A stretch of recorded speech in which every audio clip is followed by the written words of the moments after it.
ವಸತಿ ಯೋಜನೆಯಲ್ಲಿ ಆರೋಪ ಮಾಡಿರೋದ್ರಿಂದ ಸಚಿವರು ರಾಜೀನಾಮೆ ಕೊಟ್ಟು ತನಿಖೆ ಎದುರಿಸುವುದು ಒಳ್ಳೆಯದು ಎಂದು ಶಾಸಕ ಗೋಪಾಲಕೃಷ್ಣ ಬೇಳೂರು ಹೇಳಿದ್ದಾರೆ.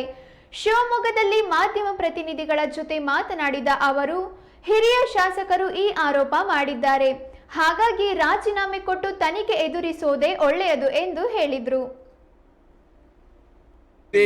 ಯೋಜನೆ ಬಗ್ಗೆ ಆರೋಪ ನೀವು ಕೇಳಿದಿರಿ.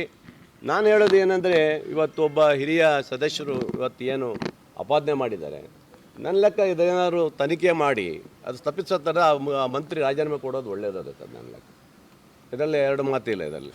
ಯಾಕಂದರೆ ಇವತ್ತು ಬೇರೆ ಬೇರೆ ಹಗರಣದಲ್ಲೂ ಸಹ ಇವಾಗ ಕೆಲವರೆಲ್ಲ ರಾಜೀನಾಮೆ ಕೊಟ್ಟು ಇವತ್ತು ನೋಡಿದ್ದೀರಿ. ಅದು ತಪ್ಪು ಆಗಿಲ್ಲ ಅಂತ ಹೇಳಿದ್ರೆ ಮತ್ತೆ ಅವ್ರು ತಗೊಳ್ಳೋಕೆ ಅವಕಾಶ ಇರುತ್ತೆ. ಆ ಥರ ಏನಾರು ಇದ್ದರೆ ಅವ್ರು ರಾಜೀನಾಮೆ ಕೊಟ್ಟು ಇವತ್ತು ಹೋಗೋದು ಯಾರೇ ನಮ್ಗೆ ಗೊತ್ತಾ, ಸಂಬಂಧಪಟ್ಟ ಯಾರಿದ್ದಾರೆ ನಮ್ಗೆ ಗೊತ್ತಿಲ್ಲ. ಆ ಥರ ಏನಿದ್ದಾರೆ ರಾಜೀನಾಮೆ ಕೊಡೋದು ಒಳ್ಳೆಯದು ಅಂತ ನನ್ನೊಂದು. ಸರ್, ರಾಜೀನಾಮೆ ಕೊಟ್ಟು ತನಿಖೆ ಎದುರಿಸಿ ಆದ ನಂತರ ಹೊರಗೆ ಬರುವುದು ಒಳ್ಳೆಯದು ಅಂತ ನನಗೆ ಅನಿಸ್ತದೆ. ಸರ್, ಎಲ್ಲ ಅನುದಾನಗಳ ವಿಚಾರದಲ್ಲಿ ಕ್ಷೇತ್ರಗಳಲ್ಲಿ ಶಾಸಕರು ಕಮಿಷನ್ ಕೊಡಬೇಕು ಅನ್ನೋದು ಒತ್ತಾಯ ಕೇಳಿ ಬರ್ತಾ ಇದೆ. ಅದ್ರ ಬಗ್ಗೆ ಕುಮಾರಸ್ವಾಮಿ ಅವರು ಆರೋಪ ಮಾಡಿದ್ದಾರೆ. ಅದ್ರ ಬಗ್ಗೆ ಎಚ್.ಡಿ. ಕುಮಾರಸ್ವಾಮಿ ಅವ್ರನ್ನ ನೀವು ಕೇಳಬೇಕು ಬಿಟ್ಟರೆ ನಮ್ಮ ಹತ್ರ ಏನು ಯಾವುದೇ ಕಮಿಷನ್ ಯಾರು ತೊಗೊಂಡಿಲ್ಲ, ನಾವೇನು ಕೊಟ್ಟಿಲ್ಲ.